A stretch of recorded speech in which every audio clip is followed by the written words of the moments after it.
Saudações, alunos da primeira série! Estamos começando mais uma aula de História. Uma aula de História que nós vamos abordar uma das sociedades mais influentes da Antiguidade para a cultura ocidental. Para essa cultura que vem da Europa, vem para a América. Nós vamos começar a falar sobre a Grécia Antiga.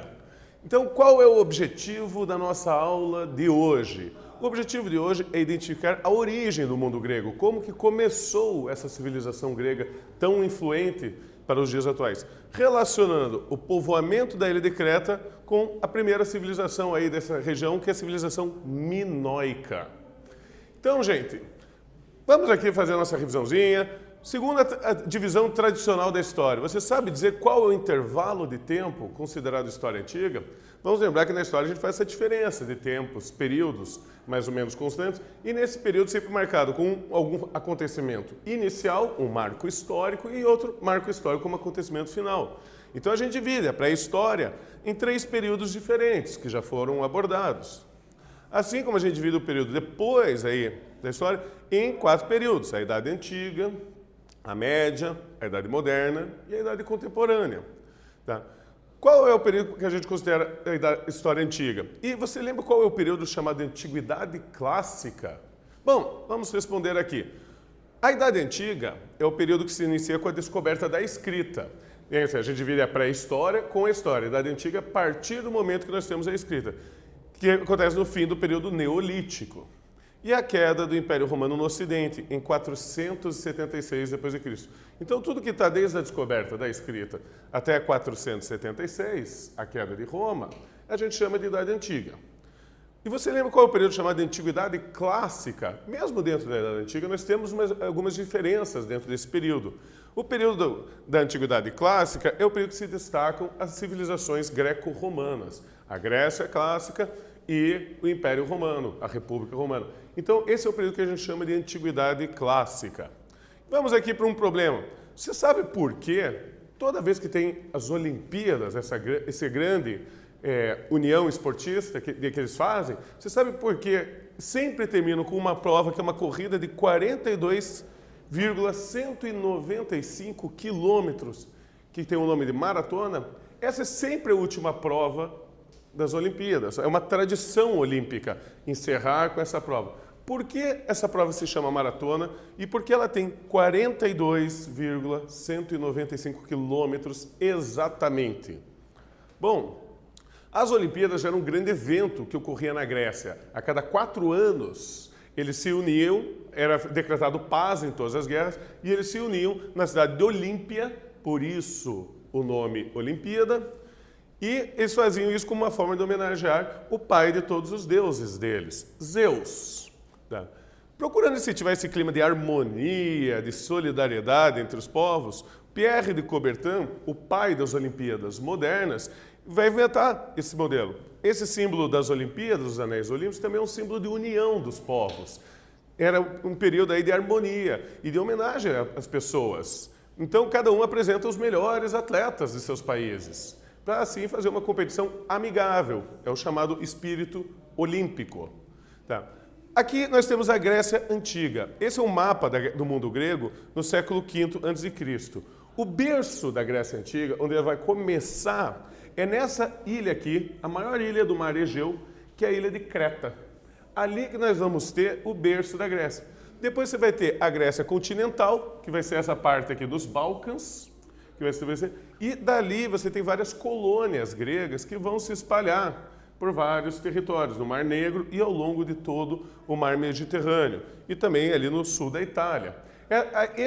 Isso aí vai simbolizar justamente a expansão da cultura grega, que vai ser diversificada e passar a influenciar outras culturas também. Então vamos para a nossa primeira atividade da aula de hoje. Após analisar o mapa mostrando os territórios ocupados pelos gregos, que conclusão pode-se tirar? Escreva aí um parágrafo sobre essa conclusão. Vocês vão ter um tempinho aí para pensar e eu já retorno.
Então, alunos, conseguiram escrever esse parágrafo de resposta?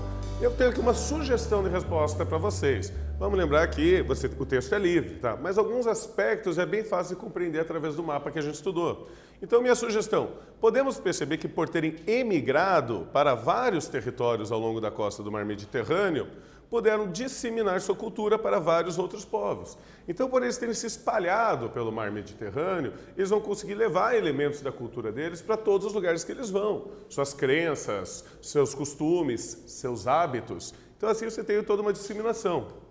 Aqui, pessoal, eu trago para vocês uma imagem de uma estátua atual. Essa estátua, ela fica na estrada que liga Atenas à cidade de Maratona. Essa estátua homenageia Fidípides. Esse cara aí é o criador da maratona. Conta a lenda que ele teria lutado a batalha de Maratona contra os persas e que ele tinha que avisar Atenas que eles ganharam a batalha e que ele correu. A distância da maratona é exatamente a distância entre essas duas cidades. Tá? E diz que depois de ter participado da batalha, ele foi a pé, correndo até Atenas, informou a vitória e em seguida, extremamente cansado, caiu morto no chão. Por isso, a maratona é uma homenagem a esse grande feito desse herói grego. Como que a gente divide o período da história grega? Primeiro, o período pré-homérico. Esse período vai de 2000 a.C. até 1100 a.C. É o período mais anterior, mais remoto. Tá? O segundo período é o período homérico, que vai de 1100 a.C. até 776 a.C. O terceiro grande período é o arcaico, que vai de 776 a.C. até 480 a.C. Quarto período, período clássico. Esse é o período mais famoso, é o período que é mais exposto, que tem mais informação, que nós temos mais textos e fontes históricas para analisar. Ele vai de 480 a.C. até 338 a.C. E o último período é o período helenístico, tá? Que vai de 338 a 146. Todos os períodos, então, aqueles estados vão ser estudados nas aulas daqui para frente. Tá, vamos começar com o período pré-homérico, esse período que vai de 2000 a.C. até 1100 a.C. Esse período aí vai ser caracterizado por uma civilização chamada civilização minoica. Essa palavra minoica vem por causa da expressão Minos. Tá? Vai ser o período em que a ilha de Creta, localizada ali, maior ilha do mar Egeu, vai ser o centro político e econômico e social aí da Grécia. Tá. Então a ilha de Creta vai ser muito importante, do ano 2000 até ali o final do século XV a.C. Tá. E vai ser o período em que vai ser estabelecido um regime de poder chamado de talassocracia. Esse regime é quando o poder ele passa a ser estabelecido através do domínio de rotas comerciais marítimas. Então você domina o comércio marítimo numa região, você acaba também dominando a política, você acaba sendo influente sobre isso. Como vocês podem ver nesse mapa, aqui nós temos a ilha de Creta. Esse domínio comercial que eles tinham vai de todo o mar Egeu da costa, o litoral da Grécia até o sul da Itália. Tudo aquilo ali, eles que dominavam economicamente, eles que exerciam um grande poder nisso. Por isso, essa expressão. Também vai ser um período aí de grandes comerciantes, principalmente de vinho, azeite e azeite de oliva, muito apreciado pelos gregos até hoje. E vai ser um período de construção de grandes palácios como símbolo de poder. A capital, que fica na ilha de Creta, vai ser a cidade de Knossos. Essa é a capital, então, da sociedade minoica, vai ser a cidade mais poderosa, mais influente desse período. Tá? E a origem, então, do termo minoico vem da lenda do rei Minos. É uma lenda que fala do rei Minos, de uma disputa com o Poseidon, deus do mar, e acaba se relacionando com o touro de Minotauro, né? Esse touro de Minos. Veja o nome, Minotauro, touro de Minos. Tá? Esse é um mito, conta que o Minotauro vivia no labirinto dos palácios de Knossos e que Teseu teria entrado lá e teria enfrentado o Minotauro e conseguido sair de lá. Tá? Ele, para não se perder no labirinto, ele teria ido com um novelo de lã.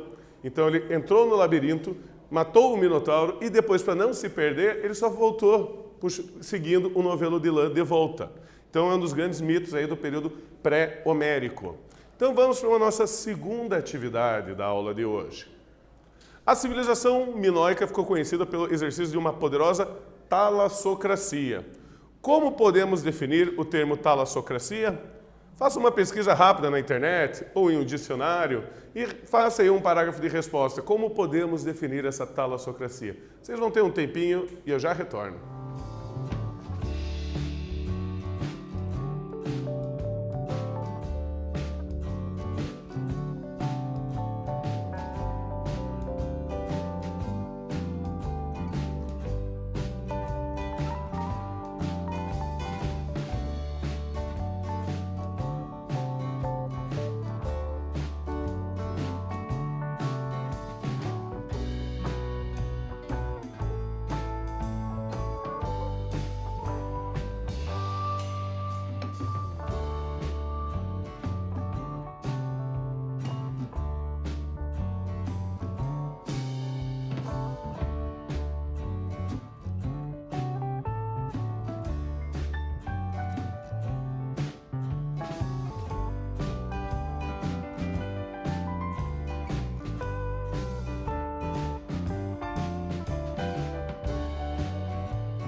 Então, pessoal, conseguiram escrever uma resposta coerente?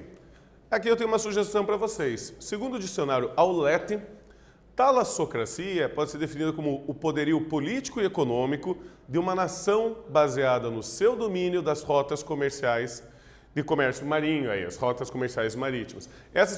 Isso a gente encontra no dicionário Aulete. Lembrando que outros dicionários podem trazer outros textos de resposta também. Mas vamos dar uma dica aqui para vocês decorarem? Vamos pegar do grego. No grego, thalassa quer dizer mar. E kratos quer dizer poder.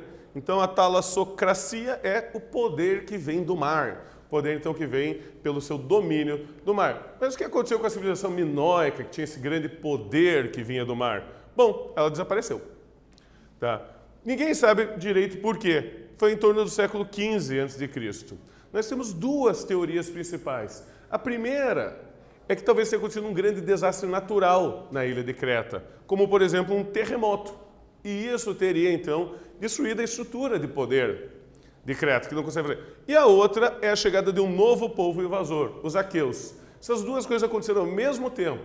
Tá? A gente ainda não tem informações, fontes históricas muito precisas que nos permitam dizer que sim, houve um terremoto. Mas há algumas especulações ali que a gente consegue ver que pode associar aí a um grande desastre natural. Então você tem aí o fim da civilização minoica, essa civilização sediada em Creta. E ela vai coincidir com o aparecimento de uma nova civilização, a civilização micênica. Essa civilização micênica, então o centro de poder vai deixar de ser Knossos e vai ser uma outra cidade chamada de Micenas. Por isso, civilização micênica. Tá?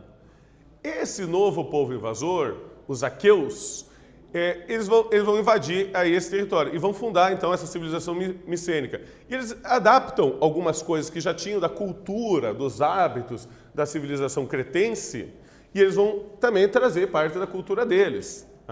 Eles vão dominar também a ilha de Creta. Com o enfraquecimento da ilha de Creta, eles passam também a exercer esse domínio. E, segundo os textos aí antigos, eles provavelmente seriam os gregos naquele famoso mito da Guerra de Troia, em que você vai ter os gregos de um lado e os troianos nos outros. Pelo período assim que teria sido escrito, possivelmente esses gregos que estariam de um lado, tentando invadir a cidade de Troia, seria esse povo aqueu. Esses seriam os gregos, ali liderados por Ulisses, Ajax e tantas outras personalidades nesse conto. Tá? E a principal cidade, como já falado para vocês, é a cidade de Micenas. Então, aí eu trago para vocês uma curiosidade para vocês, que é a máscara mortuária de um rei, o rei Agamenon, da cidade de Micenas. Essa máscara mortuária é aquela que eles colocavam, depois que ele morreu, era uma máscara que vestiam a pessoa. Tá? Ele que teria comandado aí os gregos durante a Guerra de Troia. Então, essa máscara aí data do período pré-homérico e provavelmente é um dos artefatos arqueológicos mais famosos da Grécia micênica. É muito comum você achar ela em uma grande diversidade de livros didáticos, inclusive. E vamos então para a nossa última atividade da aula de hoje. Analisando o fim da civilização micênica, que motivos podemos imaginar para a sua decadência? Vocês têm um tempinho aí para pensar e eu já retorno.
Então, alunos, conseguiram pensar aí numa resposta para essa questão? Duas teorias principais podem explicar a decadência da civilização micênica. Em uma delas, eles teriam perdido a influência devido a um grande desastre natural. Possivelmente, um terremoto teria atingido a ilha, derrubado seus palácios. Ou por não resistirem a uma disputa com um novo povo que estava invadindo ali a região da Grécia, os aqueus. Então, você tem essas duas teorias principais. A gente tem que abordar as duas enquanto a gente não tiver certeza de uma delas. Mas vamos finalizando aí a nossa aula. O que nós vimos na aula de hoje? Primeiro, a influência cultural dos gregos no mar Mediterrâneo. Isso nesse período pré-homérico. Segundo, a classificação dos períodos da história grega. E em terceiro, as principais características da sociedade grega durante o período pré-homérico. Então, gente, agradeço a todos vocês. Até a próxima.